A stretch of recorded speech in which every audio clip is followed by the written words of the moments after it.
की शुरुआत में एलेक्स नाम की एक लड़की को दिखाया जाता है जो कि एक फोटो जर्नलिस्ट है। दरअसल एलेक्स की शादी होने वाली है, इसलिए उसे किसी भी हालत में डेनवर पहुंचना है, लेकिन एयरपोर्ट पर उसे पता चलता है कि उसकी फ्लाइट कैंसिल हो चुकी है क्योंकि तूफान आने वाला है। इसके बाद हम एक डॉक्टर को देखते हैं जो बाल्टीमोर जाने वाला है। इसका नाम डॉक्टर बेन है। बेन को अगले दिन अपने एक पेशेंट की इमरजेंसी सर्जरी करनी है, इसलिए उसे बाल्टीमोर पहुंचना बहुत जरूरी है, लेकिन अब उसकी फ्लाइट भी कैंसिल हो चुकी है। यहाँ पर एलेक्स की बहन से मुलाकात होती है। एलेक्स बेन से कहती है कि हम दोनों को इमरजेंसी अपने घर पहुंचना है, इसलिए हमें एक चार्टर्ड फ्लाइट बुक करनी चाहिए। बेन उसकी बात मान जाता है, इसलिए ये दोनों वोल्टर नाम के एक आदमी के पास जाते हैं और ये दोनों एक चार्टर्ड फ्लाइट बुक कर लेते हैं। लेकिन सफर की शुरुआत से पहले वोल्टर फ्लाइट प्लान फाइल नहीं करता और बिना फ्लाइट प्लान के ही वो उड़ान भर लेते हैं। अब इनका सफर बहुत अच्छे से जा रहा होता है। ये अपने सफर को एंजॉय कर रहे होते हैं। इनको ऐसा लग रहा होता है कि ये अब अपनी मंजिल तक पहुंच जाएंगे, लेकिन बीच रास्ते में वोल्टर को हटक आ जाता है, जिस वजह से वो प्लेन को कंट्रोल नहीं कर पाता और इनकी फ्लाइट सीधा नीचे चली जाती है और एक बर्फीले पहाड़ पर इनका प्लेन क्रैश हो जाता है। इस हादसे में वोल्टर की मौत जाती है, लेकिन बेन को इस एक्सीडेंट में मामूली सी चोटें आती हैं। अब किसी तरह से बेन रात में सरवाइव कर लेता है। अगली सुबह बेन देखता है कि एलेक्स बेहोश पड़ी है। उसकी टांग में एक गहरी चोट आई होती है। अब क्योंकि बेन एक डॉक्टर है, इसलिए वो उसकी टांग का इलाज करता है। इसके बाद बेन वोल्टर की लाश को वहीं बर्फ के अंदर दफना देता है। कुछ टाइम गुजर जाने के बाद एलेक्स को होश आता है। बेन एलेक्स को बताता है कि तुम्हारी टांग जख्मी हो चुकी है, लेकिन फिक्र करने की कोई जरूरत नहीं है, मैंने तुम्हारी टांग का इलाज कर दिया है। यहाँ पर इनके पास प्लेन में बहुत ही कम खाना बचा होता है। अगर इन्होंने खाने का सही इस्तेमाल नहीं किया तो भूख की वजह से इनकी जान भी जा सकती है। क्रैश में एलेक्स का फोन टूट चुका है, लेकिन बैन का फोन अभी भी वर्क कर रहा है। पर जिन बर्फीले पहाड़ों के बीच ये दोनों फंसे होते हैं, वहाँ पर बैन के फोन में नेटवर्क नहीं आ रहा होता। वो काफी कोशिश करता है, लेकिन इसका कोई फायदा नहीं होता। अब इन्हें इस प्लेन में कुछ दिन बीत जाते हैं। बैन एलेक्स से कहता है कि हमें कुछ दिन तक यहीं रुकना चाहिए। हो सकता है कि यहाँ से कोई प्लेन गुजरे और हमारे प्लेन का रैकेज देखकर वो हमें यहाँ से रेस्क्यू कर ले, लेकिन एलेक्स बन से कहती है कि हमें खुद ही मदद ढूंढनी होगी। इस तरह से हम किसी दूसरे की मदद का इंतजार नहीं कर सकते। एलेक्स के कहने पर बैन ऊपर एक पहाड़ी की चोटी पर चढ़ जाता है और वहाँ से हर तरफ देखता है, लेकिन किसी भी तरफ उसे कोई रोड नहीं दिखता। बैन जब उस चोटी पर होता है तब लेक्स उसकी फोन में मौजूद रिकॉर्डिंग सुनती है। दरअसल ये रिकॉर्डिंग बैन की वाइफ की होती है, जिसमें वो बैन से कह रही होती है कि हमने जितना भी टाइम साथ में गुजारा वो बहुत अच्छे से गुजारा, लेकिन अब मैं तुम्हें छोड़कर जा रही हूँ, इसीलिए मुझे माफ कर देना। एलेक्स को लगता है कि शायद बैन और उसकी वाइफ का डिवोर्स हो चुका है, लेकिन तभी एलेक्स के आसपास एक कूगर मंडराने लगता है। यहाँ पर वोल्टर का कुत्ता, जो कि अभी भी जिंदा होता है, वो उस कूगर पर हमला कर देता है, लेकिन वो कूगर उस कुत्ते को जख्मी कर देता है, जिसके बाद वो एलेक्स को मारने के लिए उसके प्लेन में आ जाता है। अब इससे पहले कि वो कगर एलेक्स पर हमला करता है, तभी वो फ्लेयर गन से उस पर शूट कर देती है,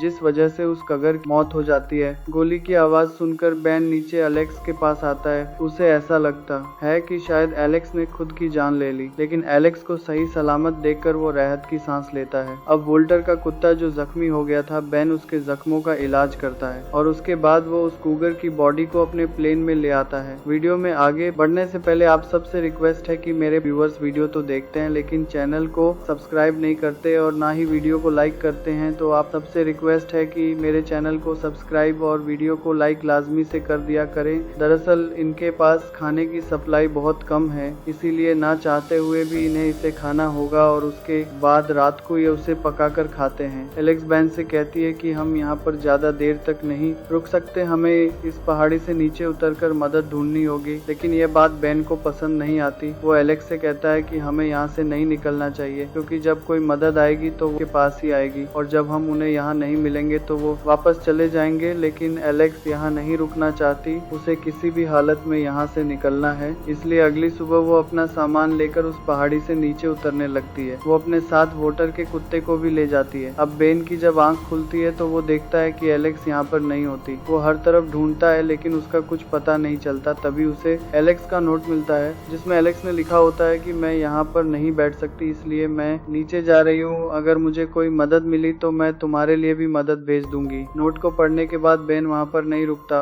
वो एलेक्स के फुटप्रिंट्स को फॉलो करते हुए उस पहाड़ी से नीचे आने लगता है। रास्ते में उसे प्लेन का टूटा हुआ टेल मिलता है जिसके अंदर एक सिग्नल बीकन लगा हुआ होता है, लेकिन जब वो उसे चेक करता है तो वो टूट चुका होता है, जिससे बेन मायूस हो जाता है। अब कुछ देर तक एलेक्स के फुटप्रिंट्स को फॉलो करने के बाद बेन एलेक्स तक पहुंच जाता है और ये दोनों एक साथ मिलकर उस पहाड़ी से नीचे आने लगते हैं। काफी चलने के बाद ये दोनों पेड़ के बीच पहुंच जाते हैं जहां पर उन्हें एक गुफा मिलती। ये दोनों डिसाइड करते हैं कि आज की रात इसी गुफा के अंदर बिताएंगे। अगली सुबह एलेक्स को अपने कैमरा के लेंस की मदद से दूर एक कभी बना हुआ दिखाई देता है। कभी को देखकर वो बहुत खुश हो जाती है। वो जल्दी से ये बात बहन को बताती है, जिसके बाद ये दोनों केबिन की तरफ निकल पड़ते हैं। रास्ते में इन्हें एक नदी पार करनी होती है, लेकिन नदी का पानी बहुत ठंडा होता है। यहाँ पर इन दोनों के बीच आर्गुमेंट होना शुरू हो जाते हैं। बेन एलेक्स से कहता है कि मैं तुम्हारी वजह से मुसीबत में फंस गया हूँ। अगर तुम मेरे साथ नहीं होती तो मैं कब का घर पहुँच गया होता,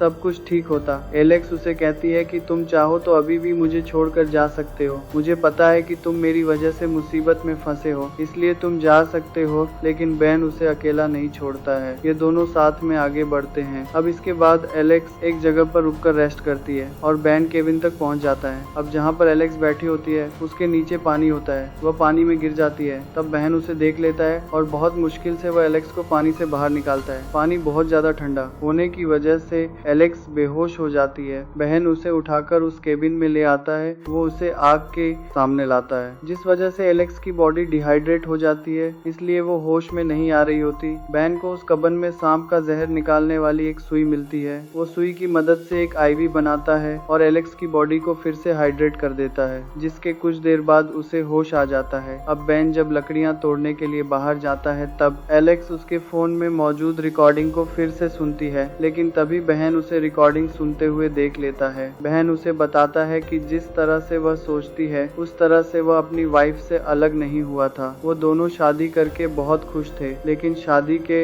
बहुत साल बाद मेरी वाइफ को ब्रेन ट्यूमर हो गया और उस ब्रेन ट्यूमर की वजह से उसकी डेथ हो गई और अपनी डेथ से कुछ टाइम पहले ही उसने ये वॉइस रिकॉर्डिंग की थी। यह सुनकर एलेक्स को बहुत दुख होता है। इसके बाद एलेक्स बैन की कुछ फोटोज कैप्चर करती है। यहाँ पर हमें एलेक्स की आंखों में साफ दिखाई देता है कि उसे बहन से प्यार हो गया है। वो बन से कहते कि तुम्हें मुझे यहीं पर छोड़कर चले जाना चाहिए, मेरी वजह से तुम अपनी जान गवा दोगे, और एलेक्स बेन को वहाँ से जाने के लिए कन्विंस कर लेती है। अगली सुबह बेन एलेक्स को उसी केबिन में छोड़कर वहाँ से चला जाता है, लेकिन थोड़ा आगे जाने के बाद वो डिसाइड करता है कि वो एलेक्स को इस तरह से अकेला नहीं छोड़ सकता है, इसलिए वो वापस एलेक्स पास आ जाता है। वो एलेक्स से कहता है कि अगर जिंदा रहे तो साथ रहेंगे और अगर मरे तो दोनों साथ मरेंगे। इसके बाद ये दोनों अपना सफर कंटिन्यू करते हैं। इस बीच उन्हें बहुत सारे तूफानों का सामना करना पड़ता है। अब चलते चलते एलेक्स की हालत और भी ज्यादा खराब हो जाती है, इसलिए बेन एलेक्स को एक कार्ट पर रखकर उसे खींचने लगता है। एक जगह जब ये दोनों आराम कर रहे होते हैं तभी वोल्टर का कुत्ता भौंकने लगता है। वो बेन को एक जगह पर ले आता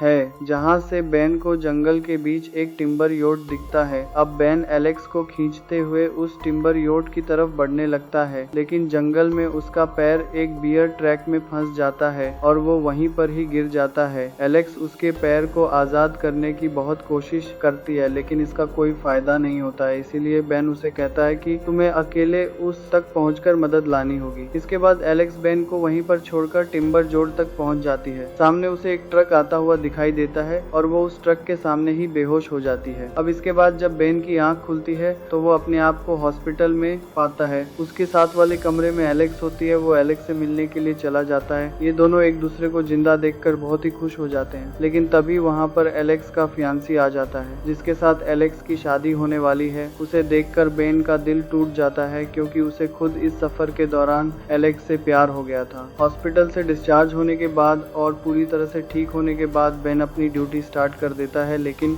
एलेक्स पूरी तरह से बेन की यादों में खोई हुई होती है। वो बार बार बेन को कॉल करती है, लेकिन बेन उसकी कॉल को इग्नोर कर रहा होता है। इसीलिए एलेक्स बेन को वो फोटोज भेजती है जो उसने कभी में खींची थी और साथ में वो लिखती है कि इन 3 फोटोज को सिर्फ तुम ही समझ पाओगे। इन फोटोज को देखते ही बहन एलेक्स को कॉल करके एक कॉफी शॉप में मिलने के लिए बुलाता है, जहाँ पर दोनों एक दूसरे से मिलकर बहुत खुश होते हैं। बेन एलेक्स को बताता है कि मुझे लगा था कि तुम्हारी शादी हो गई है, इसीलिए मैं तुम्हारी कॉल का जवाब नहीं दे रहा था। एलेक्स उसे कहती है कि तुम्हें उस बारे में नहीं सोचना चाहिए। वो दोनों जब उस कॉफी शॉप से बाहर आते हैं तब बेन एलेक्स को बताता है कि वो दोनों इसलिए जिंदा रह सके क्योंकि उन दोनों को एक दूसरे से प्यार हो गया था और उस प्यार की वजह से ही उन दोनों ने हिम्मत नहीं आ रही, इसलिए आज वो जिंदा है। लेकिन एलेक्स बहन की इस बात का कोई जवाब नहीं दे। वो दोनों एक दूसरे को गले लगाकर अलग अलग दिशा में जाने लगते हैं, लेकिन जाते जाते यह दोनों बहुत रो रहे होते हैं। दरअसल यह दोनों एक दूसरे से बहुत प्यार करते हैं, इसलिए यह दोनों रुक जाते हैं और एक दूसरे की तरफ भागते हुए एक दूसरे को गले लगा लेते हैं। इसी सीन के साथ इस मूवी का एंड हो जाता है। अगली कहानी आप किस मूवी पर सुनना चाहते हैं मुझे नीचे कमेंट्स में जरूर बताना, क्योंकि मैं आपकी कमेंट्स पढ़ता हूँ और आपके प्यारे प्यारे कमेंट्स का बहुत बहुत शुक्रिया।